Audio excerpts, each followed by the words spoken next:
Israel के कई इलाकों में हाई अलर्ट जारी। इजराइल में अब भी एयर रेड सायरन बज रहे हैं, हाई अलर्ट जारी है। ये कैसा युद्ध विराम है मेजर गौरव आर्य?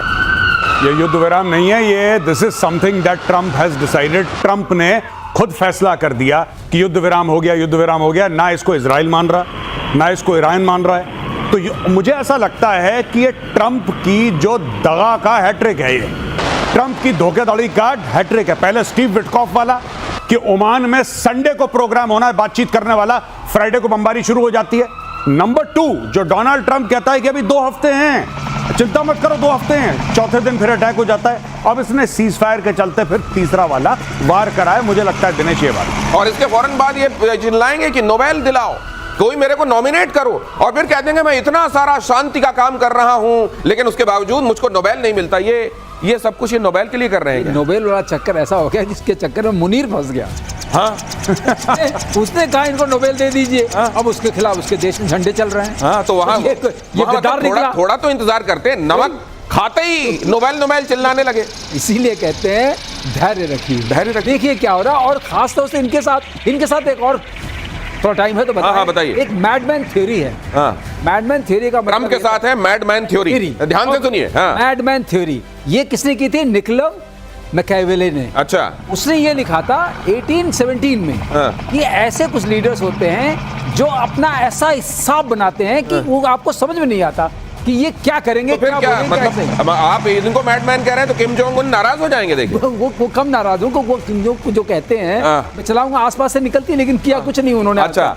अब आप इनको देखिए, उसमें आते थे ख्रुश्चेव जब लिबियन क्राइसिस, जब वो वहां वाली क्राइसिस हुई थी, इन्होंने वहां जाके रख दिया था। तो इन्होंने कहा कि हम टर्की में रख देंगे।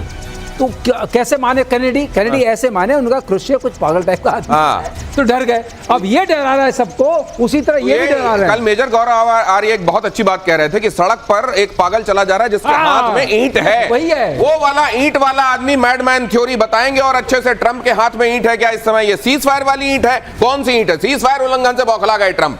ईरान इजराइल दोनों ने किया उल्लंघन, ट्रंप ने कहा। इजराइल से नाखुश, ईरान से भी खुश नहीं, ट्रंप ने कहा। ईरान के एटमी साइट्स पूरी तरह से नष्ट हो गए, ट्रंप ने कहा। इजराइल का हथियार निकालना पसंद नहीं आया, ट्रंप ने कहा। ट्रंप ने कहा है कि सभी से शांति की अपील करते हैं। तो ट्रंप जब कहें हथियार निकालो तो आप हथियार निकाल लीजिए। ट्रंप जब कहें चलो म्यान में डाल दो वापस तलवारें, तो आप म्यान में डाल दीजिए, और उसके अतिरिक्त आप कोई हिमाकत मत कीजिए वरना ट्रंप नाराज हो जाएंगे। नहीं, एक और बात मुझे समझ में नहीं आई। अभी मैंने खबर पढ़ी है, पता नहीं हमारे रनडाउन में है वो कि नहीं है, कि 400 किलो एनरिच्ड यूरेनियम गायब है। गायब है वो? हाँ बिल्कुल सही। 400 किलो एनरिच्ड यूरेनियम गायब है ईरान से, किसी को नहीं पता वो गया कहां पे। अब यही मैं कहता हूं, जल्दबाजी का नतीजा यही होता है। लड़ाई शुरू करो, अरे बंद कर दो, इसको शुरू करो, इसको, अरे तुम्हारा काम ही खत्म नहीं हुआ तो बंद क्यों करी? तुमने सीज फायर डिक्लेयर क्यों करा? ठीक है। और वहां पे इन लोगों ने क्या करा कि इन्होंने रसमलाई खिलाई किसको? आसिम मुनीर को, कि बेटा खा मेरे गरीब दोस्त, खा रसमलाई। तो उसने रसमलाई खा ली। अब क्या हुआ है, जैसे सर ने बोला था कि पाकिस्तान में मुनीर के खिलाफ जो प्रदर्शन हो रहा है, इन्होंने पता है आपको क्या करा है दिनेश? इन्होंने ऐसी खूबसूरत बात करी है कि मुनीर चुप है, माफी मांगने के लिए उन्होंने शहबाज शरीफ रखा हुआ है। एक आदमी रखा हुआ है कि भाई तू माफी मांगेगा, तुझे हम प्रधानमंत्री बोल देंगे, तू माफी मांगेगा। सारे कांड जितने भी बुरे काम हैं वो करे आसिम मुनीर, माफी मांगे शहबाज शरीफ।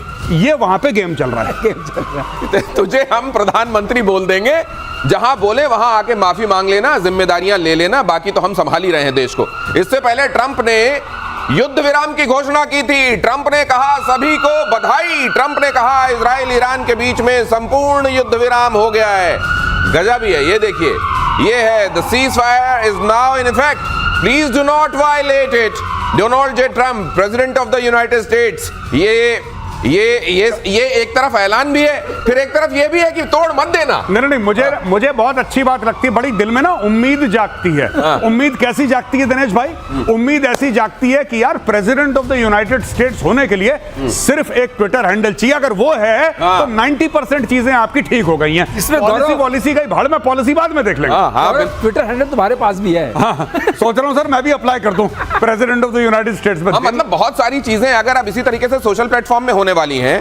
बहुत सारा सरकारी काम भी यहीं पे कई जगहों पे देखा जा रहा है, चल रहा है, और यहीं से अगर प्रेसिडेंट ऑफ यूनाइटेड स्टेट्स भी अपना ऑफिस चला रहे हैं तो फिर ये बस एक्स की जरूरत है। दिनेश एक बात समझ, नाम लिखना क्यों पड़ रहा है? ये कह रहा वायलेट मत करना।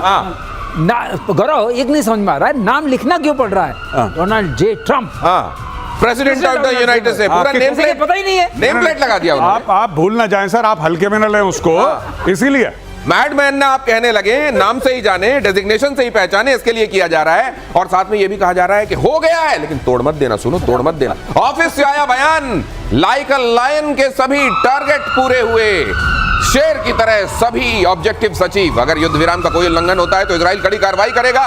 नेतन्याहू ने बुलाई बेहद अहम बैठक, रक्षा मंत्री, सेना प्रमुख और मोसाद चीफ हुए शामिल।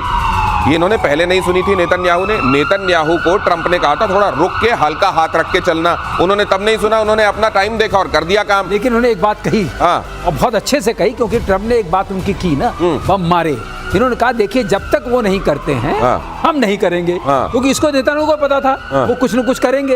अब लीजिए, लेकिन ये अजीब स्थिति है। उधर उसको कह रहे हैं कि सीज फायर तोड़ दिया, ईरान ने देखो मिसाइलें मार दी, कतर पे भी मार दिया। वो कह रहा नहीं, मैंने नहीं मारी। किसने कह दिया मैंने मारी है? तो इस तरीके से मतलब वो तो सीज फायर पे, तो ट्रंप कह रहा अच्छा तुमने नहीं मारी, तब तो तुम सीज फायर पे टिके हुए हो यार, तो फिर इजराइल ही गलत कर रही है। गजब स्थिति चल रही है। बिल्कुल, और मैं आपको बता रहा हूं ट्रंप इतना डेस्परेट है नोबेल प्राइज के लिए, वो कह रहा है कि नहीं बस मुझे दे दो।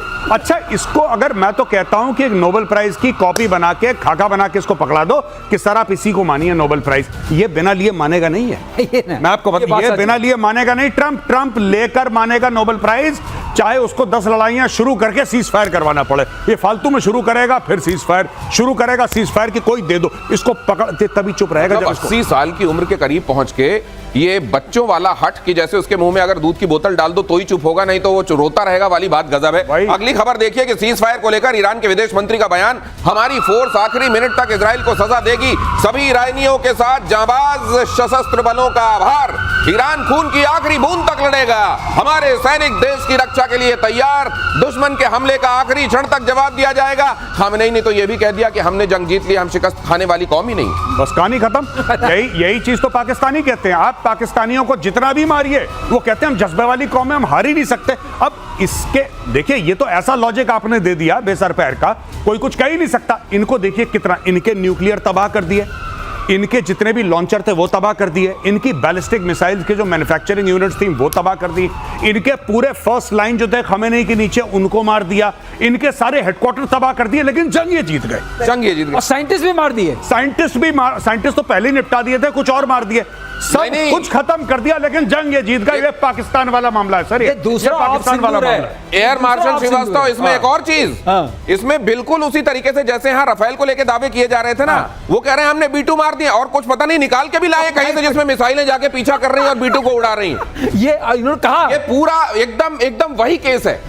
जब ईरान के ऊपर हमला हुआ तो खमेनेई ने डायरेक्टली फोन करा आसिम मुनीर को और बोला मुन्नू भाई एक बात बताओ, अब क्या करना चाहिए? कह रहा कुछ नहीं, मार पड़ेगी, उसके बाद कपड़े अपने झाड़ना, बोलना मैं जीत गया बस, और ट्विटर पे लग जाना तुम मीम डालने, जीत गया जीत गया जीत गया। कह रहा हमने ऑपरेशन सिंदूर में यही काम करा था, हमने इतनी मार खाई, सुझा दिया मुंह मार मार के मोदी ने, लेकिन हमने बोला कि हम जीत गए, तुम भी यही करो। और सुना है कि उसके बाद ये भी पूछा गया कि ये बताओ वो कैसे छिपाएंगे सैटेलाइट से, वो जो इतने बड़े बड़े छेद हो गए हैं। बोला तिरपाल डाल दो। तिरपाल की टेक्नोलॉजी तो पाकिस्तान के पास है भाई, वो सीक्रेट टेक्नोलॉजी, ये सीक्रेट टेक्नोलॉजी है, बाहर नहीं जानी चाहिए। पाकिस्तान में कहा गया, खामेनेई ने इजराइल को फिर से दी धमकी, ईरान आत्मसमर्पण करने वाला राष्ट्र नहीं है। खामेनेई ने कहा हम किसी के आगे नहीं झुकेंगे, हम ऐसी कौम नहीं जो किसी के आगे झुक जाएं। खामेनेई की तरफ से जो ट्वीट है देख लीजिए, those who know the Iranian people and their history know that the Iranian nation isn't nation that surrenders। ये लीजिए, ये चूरन बेच रहा है। मैंने इस ताऊ को पहले भी बोला था ट्वीट करके कि तुम ट्वीट मत करो, और मैंने बोला था यहूदी देख रहा है तुम्हें, इजरायली देख रहा है, तुम्हारा लोकेशन पता लग जाएगा मोबाइल पे, उसी के ऊपर मारेगा मिसाइल, मोबाइल के ऊपर आके लगेगी। ये सब मत करो फालतू की ये खुद नहीं कर रहा, पर्ची लिख के दे रहा है, कर कोई और रहा है। नहीं सर, बात तो ठीक है, वो सर वो पर्ची पे मारेंगे, उनके पास ऐसे पर्ची जा कहां से रही है? पर्ची कहीं मॉस्को तक तो नहीं पहुंच रही। वैसे कहा यह जा रहा है कि भाई साहब ईरान जो है वो रूस से बड़ा खफा है कि तुमने यार सीरिया में इतना साथ दिया था, हमारा साथ नहीं दिया यार, तो हमारे से क्या दोस्ती तुमने निभाई। लेकिन अगली खबर देखिए, इजरायली हमले में एक और ईरानी वैज्ञानिक की मौत, युद्ध विराम से ठीक पहले हुए अटैक में मौत, ईरान के प्रमुख परमाणु वैज्ञानिक मोहम्मद रजा।